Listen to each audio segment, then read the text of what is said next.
Lots of exciting finishes in round one of the playoffs for Fredericksburg area high school football. 3A East was no exception.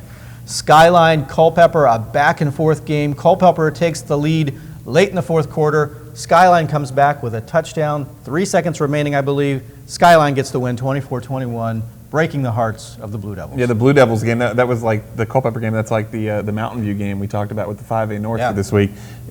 Culpeper scores with 1:16 left. You score a touchdown with 1:16 left, you're probably thinking, you know what? I think we won this game. It doesn't go their way. They got to play defense there in that last minute. Skyline goes down and gets the winner. Heartbreaking. Yeah, heartbreaking. Big time. Congratulations to Culpeper on a good season, though. They certainly fought hard, played well. I think making the playoffs and making a good appearance in the playoffs, something to build on for next year, certainly.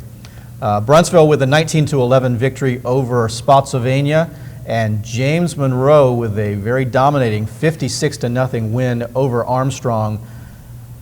Boy, JM is looking awfully strong. It's the playoffs. This is the time when they come on, right? Yeah, and we wrote about that offensive line this week and how well it's playing and what a big key it's been to their season. DJ Weldon, the running back, with 10 carries for 120 yards, 2 touchdowns. AJ Felton throws for 3 touchdowns, scores another one running.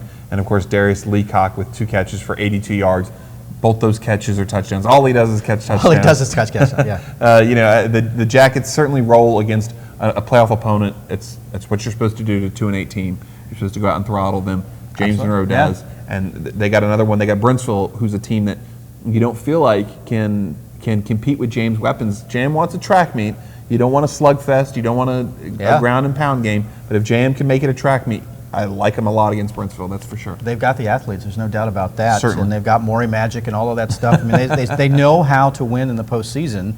And, there's something to be said for that. I really believe that. I mean, kids believe, programs believe that they can win, that they should win, and that often helps to propel them to win, particularly in games where they maybe, you get these Skyline Culpeper type situations. I mean, there certainly are exceptions, but JM has the history, and I think that provides inertia. That certainly helps. The top 4 in the 3A East. I think it's clear that the top 4 teams are, in fact, Phoebus, Pocosin, Hopewell, James Monroe.